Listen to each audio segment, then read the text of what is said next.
week 12 of the fantasy basketball season, and here's a few guards I look to buy low and trade for this week. The first guy, Fred VanVleet of the Toronto Raptors. VanVleet hasn't been that great over the last few weeks here. I know he came off a big ball game in last night's game here, but besides that, he really hasn't done much, is VanVleet, in terms of what he was doing last season. So on the season here for VanVleet, 18 points a game, 3.8 rebounds, 6 assists, 1.6 steals a game, 2.8 threes, and an awful 37% from the field. So he's definitely hurting field goal percentage for fantasy owners this season. When last season he didn't shoot that well either, but at least it was at 40%. To the last few games here for VanVleet, December 27th versus the Clippers, 4 points, 2 rebounds, 7 assists, a steal in that one, and 33% from the field. Then he missed 2 games, December 29th and the 30th. January 2nd at the Pacers, 9 points, 2 rebounds, 3 assists, 2 blocks.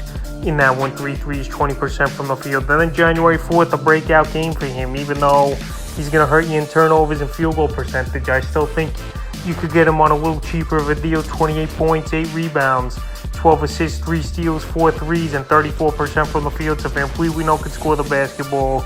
We know he's number 1, 2 option, depending who you ask over there in Toronto, between him and Pascal Siakam. And he's a guy that could get on a hot streak as well, is VanVleet. So right now, while the field goal percentage is down and the points have even been down over the last few weeks, even after coming off a big scoring game, I think it's a good time to go out there and get him in a deal this week. And I don't think you got to pay the premium like you probably would have coming into the season. Next guy's Devin Booker of the Phoenix Suns. So Devin Booker, we know he's banged up with an injury right now in the groin. Then he's at least out a month. So right now, this would be the lowest, obviously, his value is going to be, is Booker. Another masterful season he was having before he went down with injury. 27.1 points a game, 4.6 rebounds, 5.6 assists, 2.3 threes a game, and 47% from the field. You're still going to have to pay a pretty decent price here, obviously, for Devin Booker. But like I said, he's out a month, probably to end in January, early February with the groin injury.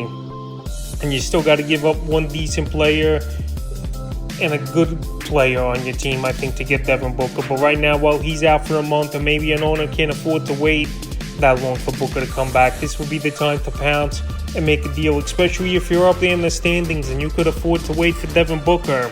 It's worth the risk for me here, because once he gets back, you're getting the guy back in your lineup, 25 points a game, obviously, good shooter, gonna hit the threes, and he's gonna be about 5-5. So right now, this would be the perfect time to buy him low. In the third and final guard I look to buy low this week here is Markelle Fultz, the Orlando Magic. So Fultz coming off injury, still not 100%, but he's playing back into game shape, and he's had a couple decent ball games on the season. 11.3 points a game, 4.1 rebounds, 5.3 assists, 1.6 steals a game, and 45% from the field. So right here, he's always got a knack for stealing the basketball.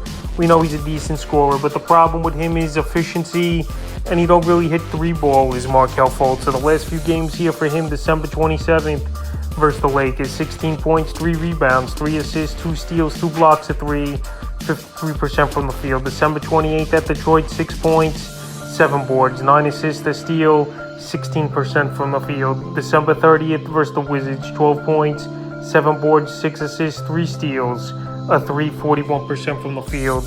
And January 4th versus the Thunder, 13 points, 6 rebounds, 4 assists, a steal, a block, 62% from the field. So right here, we know he can score the basketball. We know he's a pretty decent rebounder as well for a guard. And we know he's a bigger guard as well, number 1 pick many seasons ago for the Philadelphia 76ers. But he's reinvented himself, obviously, over the last few years, even off coming injury with this Magic team. So right here, they got a decent nucleus, is this Magic team. And right now, while Fultz's numbers are mediocre, this would be a perfect time to go get him, because once he's almost at 100%, because he's still trying to get there, even though he's playing, obviously, not at 100%. Once he gets there, probably around the All-Star break or a little bit after it, this is a guy that could be a 15, 20-point scorer nightly and definitely help fantasy teams. That's a few guards I look to buy and trade for here for Week 12 of the fantasy basketball season.